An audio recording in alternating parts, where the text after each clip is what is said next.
Well, JoJo Part 5 looks way more bizarre than I expected.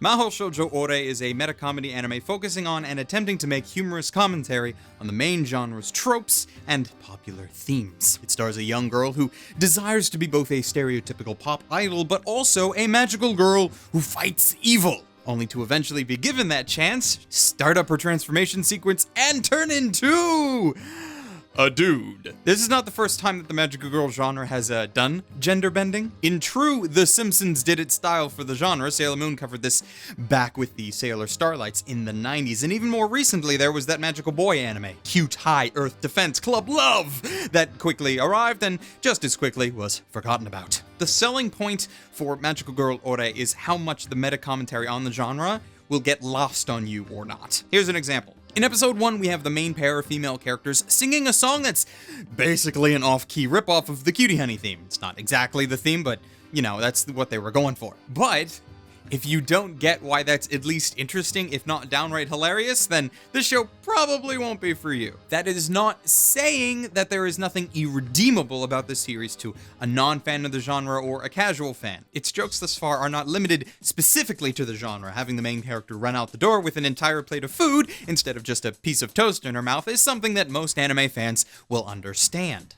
Plus, there's the whole WTF factor to it. Like, the main character transforms into a buff, muscle-bound guy in a dress and then goes off to fight equally muscle-bound bear things that sometimes have tentacles because that's someone's fetish. That could be a draw for some people. This series is like on the opposite end of the spectrum from, say, Madoka Magica. Like, they're both taking pot shots at the genre's tropes, but while Madoka does so in a very serious, these characters are gonna have a bad time kind of way, Ore just puts it all on display for us to laugh at, with mixed results. Sure, you can have a magical girl staff, but it does nothing and a gun would be far more effective. The rules and laws of this universe are decided by how much comedy they can attempt to squeeze out of any given situation. On the plus side though, the manga it's based off of is completed, so this will, or at least should, be a complete adaptation. It's got that going for it, at least. But honestly, I don't know if this is the kind of show that I'm going to be continuing personally.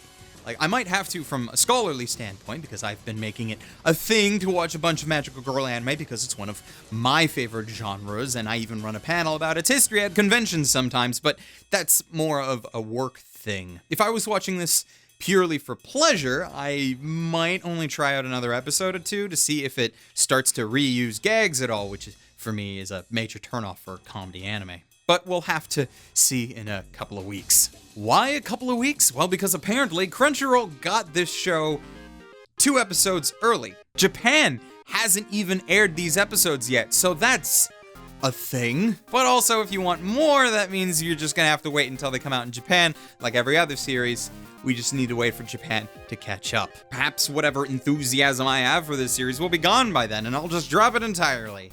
Not sure. But if you have seen Magical Girl Ore and have thoughts, let me know down in the comments. Very big thank you to all of my patrons who make these videos possible and support my work. That is it from me. And until next time, stay frosty, everyone. Later.